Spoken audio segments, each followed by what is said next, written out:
í röð og það fyrst og fórst að segja okkur frá þingum í skammtafellssýslu. Takk. Hæ, gaman að sjá okkur. Ég svolítið kvefuð, þannig ég svolítið aðeins rám, ég vona að heyrist í mér. En ég ætla að segja ykkur hérna frá því í dag, frá þetta rannsókn sem að við Elín Ósk Hreiðarsdóttir unnum sumarið 2023 ásamt honum Andrew Dugmore frá Edinborgar-háskóla. Þessi rannsókn var tvíþætt og var annars vegar ætlað að varpa ljósi á eðli meintra þingmenja í Haugatungum og við Þinggil í Skaftártungu og hins vegar að meta ástand og umfang friðlýstra minja á leiðvelli í Meðallandi með skráningu yfirborðsummerkja. Fornminjasjóður styrkti rannsóknina og verkefnið fékk líka stuðning frá Skaftárhreppi. En markmið rannsóknarinnar var að afla upplýsinga þinghald til forna í Skaftafellssýslu og breytingar á því, ekki síst í sambandi við áhrif náttúruhamfara og byggðaeyðingu á skipulag og fyrirkomulag þess. En einnig var ætlunin að þessi rannsókn gæti orðið mikilvægt innlegg í almenna umræðu héraðsþingin á Íslandi, mismunandi gerðir þingstaða, hlutverk þeirra og þróun. En þetta verkefni sprettur upp úr heildarskráningu fornminja í Skaftártungu sem að framfór á tímabilinu 2013 til 2018 og skráningin hófst í rauninni í tengslum við rannsókn á gjóskulegum og gróðurfari fyrr á öldum á svæðinu sem bar heitið Tephrochronology and Landscape Change Project og var leitt af áðurnefndum Andrew Dugmore og Richard Streeter hjá St. Andrews háskóla. En skráningarhlutanum var stjórnað af Elínu Hreiðarsdóttur og hann var í fyrstu styrktur á ameríska vísindasjóðnum en svo á seinni stigum af Fornminjasjóði. Og þetta kortið sem ég sjá hérna, það bara svona yfirlitskort af skráðum minjum í tungunni og listi yfir skýrslur sem hafa komið út þessi verkefni. En áður en ég greini nánar frá rannsókninni og niðurstöðum hennar, held ég sé gagnlegt að ramma þess inn þetta svæði sem ég mun fjalla og nefna breytingar á stjórnsýslueiningu sem koma við sögu. En eins og þið auðvitað vitið að þá voru Skaftafellssýslur áður ein sýsla sem að tilheyrði Austfirðingafjórðungi til 1783 en skiptist nú í vestur- og austur Skaftafellssýslur og eru taldar með suðurkjördæmi. Það einkum vesturhluti sýslunnar sem verður til umræðu hérna í dag en mörkin milli sýslana er Skeiðarárjökul og Skeiðarársand, þarna miðbyggið, vestan við Skaftafell. Og í vestursýslunni hafa lengst af verið 3 hreppar, það þá vestar Styrhólahreppur, svo Leiðvallarhreppur og Kleifarhreppur og minjarnar sem ég mun fjalla hérna eftir voru allar í Leiðvallarhreppi. En árið 1885 var honum skipt upp í 3 minni hreppa, Skaftártunguhrepp, Leiðvallarhrepp og Álftavershrepp. Og síðan hafa orðið enn frekara breytingar á hreppunum sem ég ætla ekki að fara út í, en kortið hérna sýnir þá Skaftafellssýslu í heild og mörk Leiðvallarhrepps eins og þau voru til loka 19. aldar. Ég vil líka vekja athygli á þeim miklu umhverfisbreytingum sem hafa orðið í Skaftafellssýslu. Ég held að þetta fullyrða að hvergi annars staðar á Íslandi hafi orðið viðlíka hamfarir og einmitt í Skaftafellssýslu af völdum eldgosa. En þeim hefur fylgt mikil gjósku og vikurfall, hraunflæði, loftmengun og jökulflóð og þessar hamfarir hafa haft auðvitað mikil áhrif á byggðina og það hafa stór svæði farið í eyði í lengri eða skemmri tíma, meðal annars í kjölfar gosi í Öræfajökli 1362 en ekki síst í Eldgjárgosinu 939. Það auðvitað enn margt á huldu það hversu mikið af byggð á láglendi í Skaftártungu og Álftaveri fóru undir hraun í því gosi, þarna 939, eða eyddist vegna flóða, þar sem nú Mýrdalssandur, en ég að vona að rannsókn Ragnheiðar Glóar Gylfadóttur og Birnu Lárusdóttur sem ber heitið Ógn og undur og hefur farið fram síðastliðin ár, munu varpa ljósi á þetta atriði varðandi eldvirkni Kötlu á byggð á Mýrdalssandi og í Álftaveri. Og ég ætla bara að benda það á þessu korti, þá sjáum við hérna, umfang hraunsins og Skaftáreldahraunsins og svo sjáum við líka Mýrdalssand þarna, þannig að saman þetta, ná þessi náttúrufyrirbæri yfir ansi stórt svæði þarna í Vestursýslunni. Og hafa auðvitað haft afdrifarík áhrif á búsetu og lífsskilyrði þarna á svæðinu.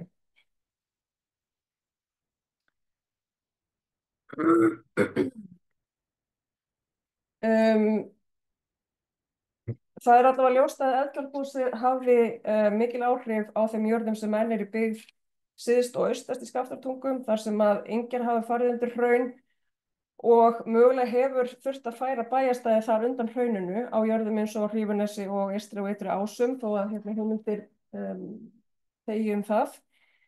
Í Skaftártungu og víðar í Skaftárfellssýslu er gríðarlega mikil jarðvegsuppsöfnun vegna þykkra gjóskulaga og mikils áfoks í kjölfar uppblásturs sem veldur því að minjar frá elstu tíð eru mjög illgreinilegar á yfirborði þar sem þær hafa varðveist.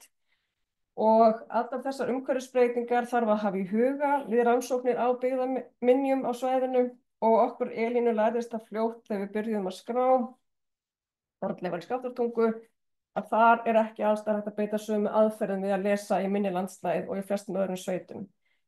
Og hérna sýni ég bara 2 dæmi af auðvitað mýmörgum þar sem að umhverfisbreytingar hafa haft áhrif á minjar og sýnileika þeirra. Annars vegar þarna sniðteikning af Garðlagi frá 10. öld í landinu Eystri Ása sem er 1 meter undir yfirborði vegna uppsöfnunar áfokslaga og gjóskulaga og þau sjáum þarna hvað hefur mikið safnast jarðvegur líka utan í garðinn sem veldur því að hann er meira en 5 metra breiður á yfirborði en var kannski metra breiður þegar hann var hlaðinn. Og hitt dæmið er Skílarétt sem er hérna norðarlega í tungunni en hún er að hverfa í mýri þar sem áður var þurrlendi en þar hefur vatnsstaða hækkað í kjölfar þess að farvegur Skaftár breyttist í Skaftáreldum. Eins og ég segi, bara 2 dæmi af mjög mörgum. En að þingstöðunum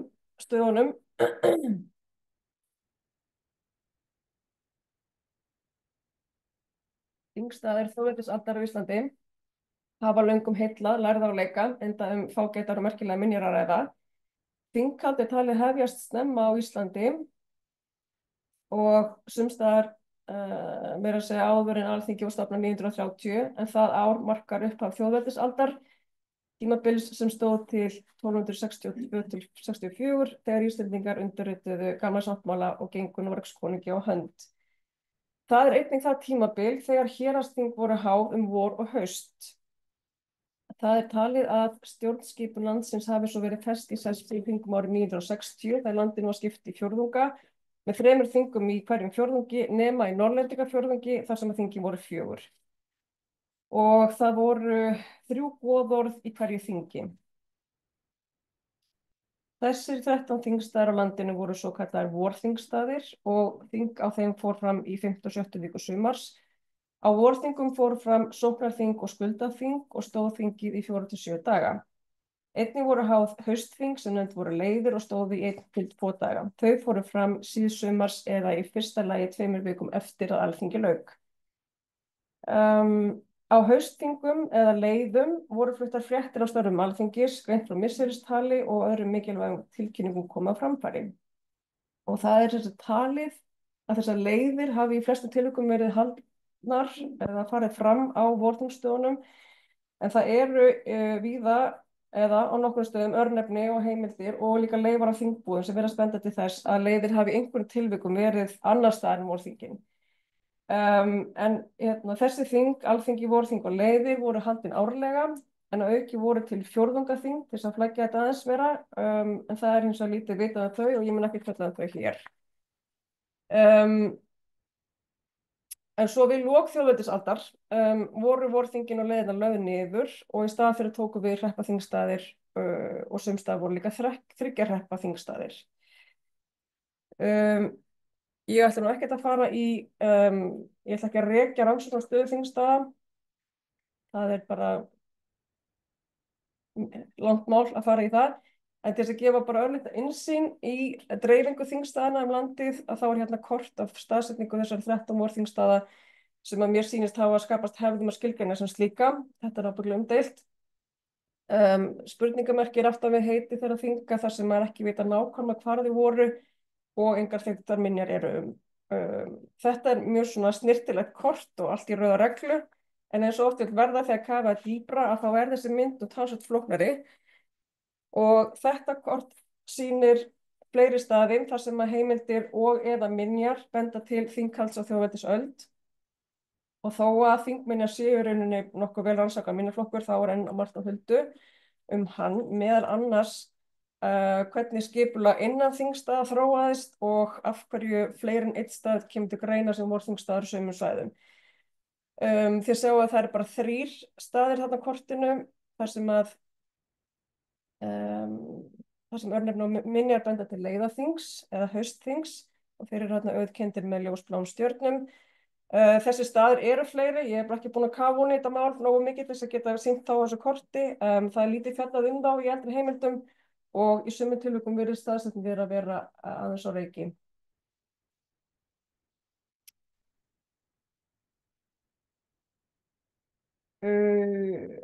Á nokkrum af þessum þingstöðum sem sýndir voru á kortinu á undan, þar sést mikið af minjum og þar er ekki umdeilt að hafi verið vorþing. Dæmi þetta er Hegranesþing í Skagafirði, Þingskálaþing í Rangárvallasýslu sem er sýnt á þessari glæru, Árnesþing og Þingey í Skjálfandafljóti í Suður-Þingeyjarsýslu. Þarna er mikill fjöldi búatófta en það er í rauninni ekki hægt að sjá neitt svona samræmi í útliti eða skipulagi búðanna milli þingstaða. Það sem þessi staðir eiga hins vegar sameiginlegt er þessar búatóftir sem eru einkennandi fyrir íslenska þingstaði en þekkjast ekki á þingstöðum annars staðar á Norður-Atlantshafssvæðinu.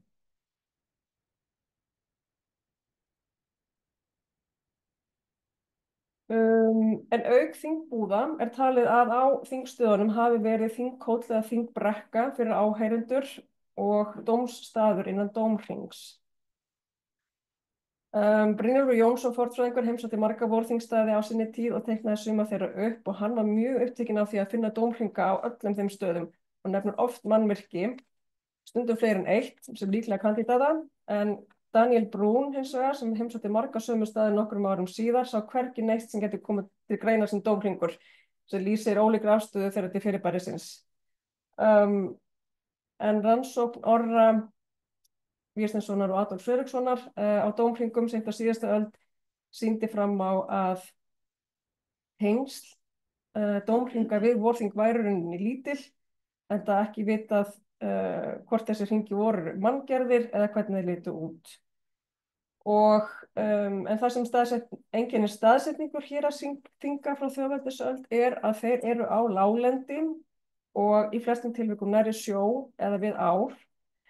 Sumir eru mjög miðsvæðis eins og til dæmis Hegranesþingstaður en aðrir eru það bara alls ekki eins og Þingey í Skjálfandafljóti í Suður-Þingeyjarsýslu, hún er bara mjög vestarlega á því svæði sem hún á að hafa þjónað. Þannig að það virðist margt hafa komið til álita við ákvörðun á staðsetningu þings á hverjum stað.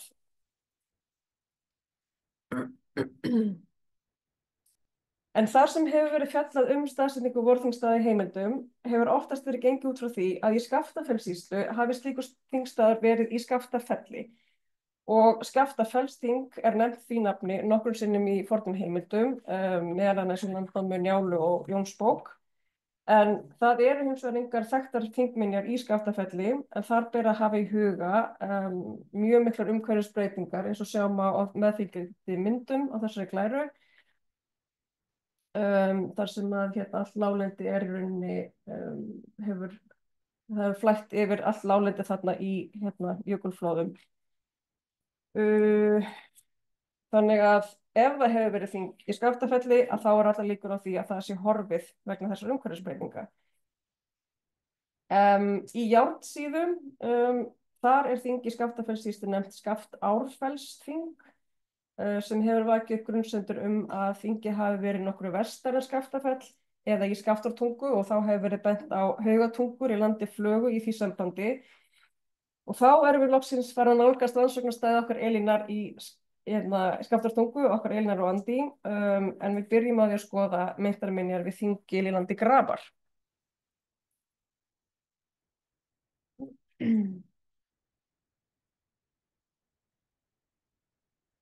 Örnefni Þingil gaf vísbendingu að þar væru minjar sem tengdust einhvers konar þinghaldi þó að það séu ekki heimildir það hafi verið þing í landi Grafar.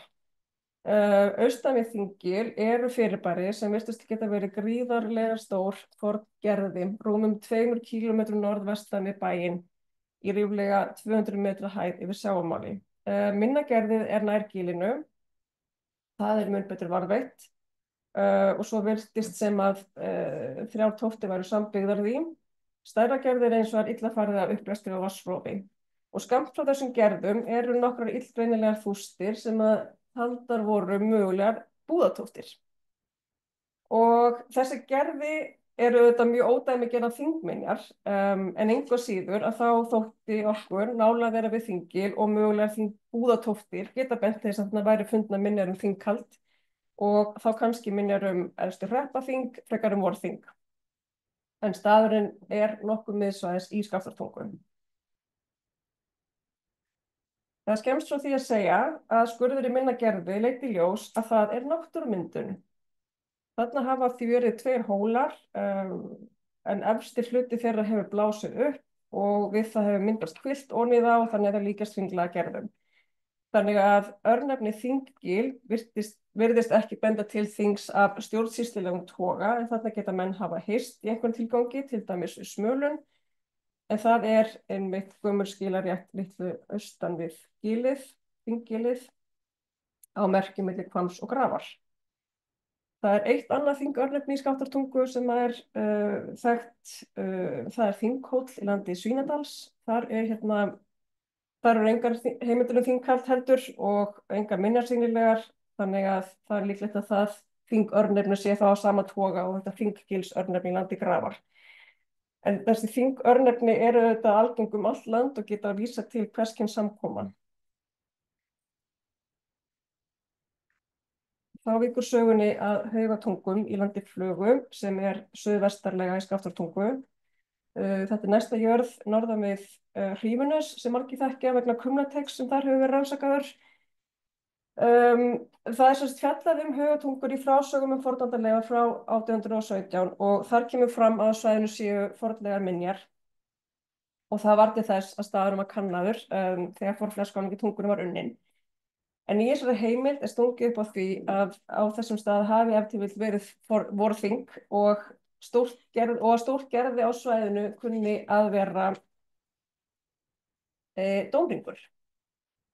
Þetta svæði ber sannarlega nafn með rentu því að innan þess er mikill fjöldi lágra fústa eða hauga og við skráðum þarna alls 70 meint mannvirki í Haugatungum. Þetta eru allt litlar tóftir eða fústir auk þessa gríðarstóra gerðis sem virðist hafa sambyggðar tóftir. Það er sem sagt, hvað stóð hérna? Þetta gerði. Já, og þetta voru þetta mjög illgreinanlegar minjar en heild á svipmót staðarins þótti okkur bara frekar sannfærandi og okkur þótti ástæða til þess að kanna hvort það var hægt að skera úr aldur og eðli þessara minja. Aftur að þá var staðsetning Haugatunga alls ekki dæmigerð fyrir vorþingstað, þó hún sé vissulega við Kálfá, en aftur að þá töldum við að mögulega var hægt að skýra staðsetninguna í ljósi þess sem áður hefur komið fram umhverfisbreytingar á svæðinu. Og Haugatungur eru einmitt líka rétt í 200 metra hæð yfir sjávarmáli og 2 kílómetrum norðvestan við bæinn á Flugum.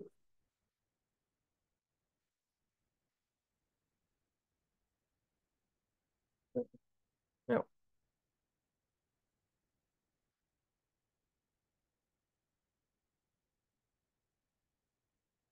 Þetta er sem sagt yfirborðslíkan sem við unnum af þessu meinta minjasvæði Haugatungum og það sýnir vel þessi yfirborðsummerki sem við Elín sáum og mæltum upp og þetta bara mjög sannfærandi og við vorum mjög vissar í okkar sök þegar við fórum þarna og grófum í 2 mannvirki. Og við gerðum sem sagt skurði á þessum 2 stöðum sem sýndi þarna sunnarlega miðsvæðis á svæðinu og þar kom í ljós að þarna var ekki neitt manngert. Þetta er sem sagt enga mannvistarleifar í þessum þústum, þetta eru náttúrumyndanir. Og þegar það var á ljóst að þá grófum við líka lítinn skurð þarna í dómhringinn til þess að kanna bara jarðlög þar líka til samanburðar. Þannig að, já, mikið vonbrigði, en þó að það væru engar mannvistarleifar í þessum skurðum, að þá fengum við mjög áhugaverðar upplýsingar gjóskufall, jarðvegsuppsöfnun og rof sem hafa verið settar í samhengi við umhverfi, gróðurfar og nýtingu á svæðinu, og það er hægt að lesa niðurstöðu þess sem kom í ljós í skurðunum í stuttri grein eftir okkur Elínu og Andy Dugmore í vefritinu Archaeology Now. Veitur skemmtilega til að hún var einmitt að koma út í dag, en þið getið lesið hana á eftir. En í mjög stuttu máli að þá virðist myndunarsaga þessara hauga í Haugatungum vera sú að fljótlega eftir landnám, seint á 9. öld, að þá hefst jarðvegsrof á svæðinu, en þarna eru einhverjir trjárunnar sem að halda jarðveg á sínum stað og binda gjósku sem fellur á svæðinu, til dæmis úr Eldgjá 939, þar sem er mjög þykk gjóska. Og þannig myndast einhver kjarni í þessum haugum, og svo eftir eldgjárgosið þá grær landið og jarðlög hlaðast upp, og svo í skurðinum sem er sýndur á þessari mynd, það sést að rof hefur myndast efst í haugnum upp úr miðri 18. öld, mögulega í kjölfar kólnandi veðurfars, en svo er aftur komin stöðuleiki á snemma á 19. öld og sem hefur haldist síðan. Þannig að meintar minjar við Þingil og í Haugatungum voru glópagullið sem vísað var til í titli erindisins, en nú víkur sögunni að gersemunum sem eru á leiðvelli við Búðafljót. Þingstaðurinn og bújörðin Leiðvöllur í Meðallandi, en fyrir Skaftárelda 1783 tilheyrði jörðin Skaftártungu og átti kirkjusókn að Ytri Ásum. Það er ekkert vitað það hvenær jörðin byggist fyrst og hennar er ekki getið í heimildum fyrir seint á öldum, eða á seinni öldum. Nafn jarðarinnar og þingminjarnar benda til þess að þarna hafa verið þingstaðar á þjóðveldisöld og þá líklega leiðarþing eða haustþing, en síðan var hreppaþingstaður Leiðvallarhrepps á þessum sama stað og 3 hreppaþing. Hérna er sem sagt bærinn og þetta er þingstaðurinn.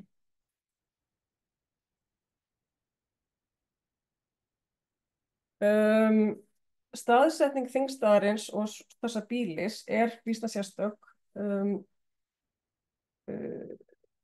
Þarna við hraunjaðar Eldgjárhraunsins sem rann 939 hefur myndast óbrunnin þríhyrna niður við Kúðafljót og þingminjarnar eru í brekkunni sem hallar til vesturs niður af fljótinu, en býlisminjarnar eru á flatlendi austan við þær. Þetta svæði sem er óbrunni, það er 43 hektarar að stærð og það getur auðvitað hafa verið stærra af því að Kúðafljót hefur örugglega brotið mikið á landinu í gegnum tíðina. En það sem mjög athyglisvert er að aðgengi að þessum stað hefur ekkert verið frábært, allavega ekki ef að þetta hefur litið svona út þegar þingi var þarna, af því það er annars vegar úfið hraun í kringum það og hins vegar stórfljót. En þú veist, þegar þetta var valið sem þingstaður þá hefur kannski verið ennþá eitthvað undirlendi á milli hraunsins og fljótsins, þannig að aðgengi hefur verið auðveldara en allavega. Uppblástur hefur leikið þetta svæði grátt og hann virðist hafa náð hámarki í kringum 1940 þegar jörðin fór í eyði, en land þarna hefur gróið aftur miklu leyti og jarðvegur virðist vera nokkuð stöðugur, en þingminjunum, eins og þið kannski sjáið, stafar mikil hætta af landbroti af völdum Búðafljóts. Og ég ætla að benda á það að á drónamyndinni sem er þarna aðeins má sjá hvernig svona leysingavatn hefur svona grafið rásir þarna í brekkuna þar sem þingminjarnar eru, sem er síst þess að hjálpa manni við að sjá þessar minjar. En þeir félagar sem áður voru nefndir, Brynjólfur Jónsson og Daniel Brún, þeir komu báðir að Leiðvelli í kringum aldamótin 1900 og ég geri ráð fyrir að þá hafi þingstaðurinn enn verið óblásinn og þeir gerir sinn uppdráttum hvor. Og þarna er talsverður munur á fjölda búðatóktar sem teikna upp og miklu auðveldara að heimfæra uppdrátt Brún á þær minjar sem eru þarna, eða sjást ennþá á staðnum. Brynjólfur taldi 45 búðir á Leiðvelli en Brún 30. Og það eru þá einkum þessar búðir hérna í miðurröðinni hjá Brynjólfi sem að hvorki Daníel Brún né við Elín gátum séð á vettvangi. Já.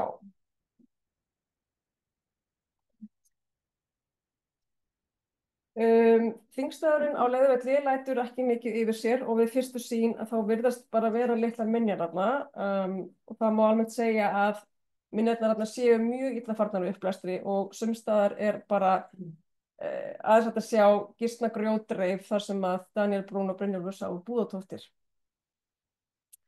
Og grjóti sem að sést þarna á yfirborði og í sverði, þetta er hraungrýti sem er aðflutt hræðslugrjót úr nærliggjandi hraunum af því að í þessari óbrunnu þríhyrnu þar er bara móberg undir jarðveginum en ekkert basalt. Þannig að þar, maður getur nota grjóti svolítið til þess að rekja hvar minjarnar eru eða voru. Já, þannig að við reyndum að mæla upp öll ummerki en þar sem að engin ummerki sáast lengur og þá reyndum við að taka punktar svona á grjóti til þess að sýna að þarna hafi eitthvað verið. Og við staðsettum allar búðatóftirnar sem að Daníel Brún sýnir á sínu korti, sýndi á sínu korti líka þar sem eru horfnar og við bættum við mörgum nýjum stöðum þar sem eru líklega leifar af þingbúðum sem að hvorki Brún né Brynjólfur teiknuðu. Og þarna virðist hafa verið talsverður fjöldi þingbúða í 3 til 4 röðum.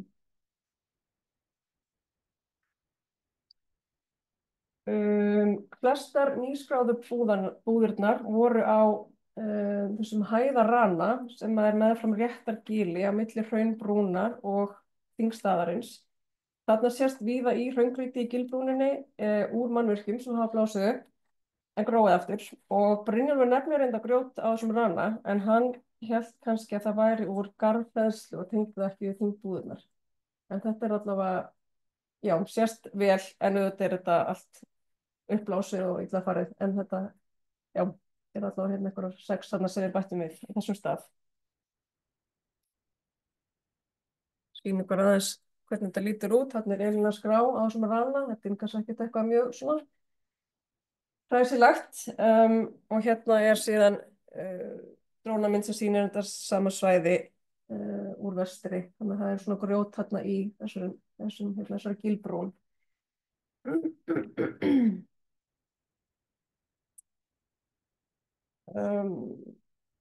En við sem sagt skráðum þá minjar á alls 46 stöðum og 9 af þeim voru búðir sem Daníel Brún teiknaði en var ekki hægt að sjá á yfirborði. 4 af þeim hafa líklega farið undir Meðallandsveg sem liggur þarna meðfram minjunum á milli Þingstaðarins og Heimatúnsins og Leiðarvelli og í 2 tilvikum skráðum við 2 fústir þar sem Brún teiknaði eina tóft og í 4 tilvikum voru yfirborðsummerki það lítið sannfærandi að við gengum ekki svo langt að skilgreina þau sem búðatóftir. Já, þetta er náttúrulega býsna magnaður staður þá hann sé frekar svona nöturlegur. Þetta er svona á illa farið og maður, eins og ég segi, fyrst að maður kemur þarna þá finnst maður ekkert vera þarna. En já, og þetta eru mjög illa farnar minjar en kannski einmitt þess vegna þá held ég að það ætti að reyna að afla meiri upplýsinga um þennan stað með uppgrefti og til þess að reyna að varpa ljósi þá á aldur þessara minja og gerð þingbúðanna ef það er eitthvað eftir þarna heillegt en líka til þess að sjá hvort að búðirnar voru nýttar eitthvað áfram eftir að Hreppalþingi tók við af haustþingi þjóðveldisaldar. En til þess að draga þetta þá saman að þá eru niðurstöður þingrannsóknar í Skaftafelssýslu þær að það er hægt að útiloka að vorþingstaðar hafi verið í Haugatungum og það voru ekki heldur þingmennir við Þinggil í Skaftártungu. En í þessum skurðum sem voru grafnir að þá fengust hins vegar mikilvægar og áhugaverðar upplýsingar áhrif manns og eldvirkni á gróður og landslag í Skaftártungum. Og sem fyrr er ennþá líklegast að vorþing Skaftafellssýslu hafi verið í Skaftafelli en að það sé það horfið vegna umhverfisbreytinga.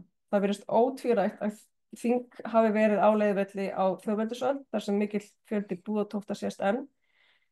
Nafnið gefur til kynna að það hefur verið haustþing þarna og minjarnar sem enn sjást eru þær umfangsmestu sem hafa fundist á slíkum stað þó þær séu illa farnar á rofi.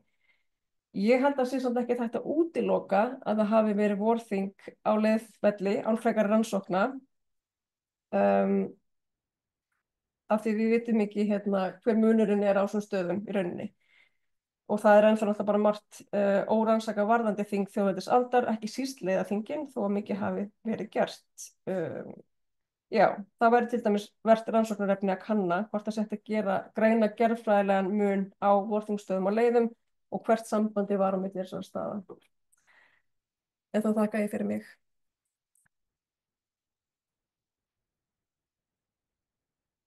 Takk fyrir.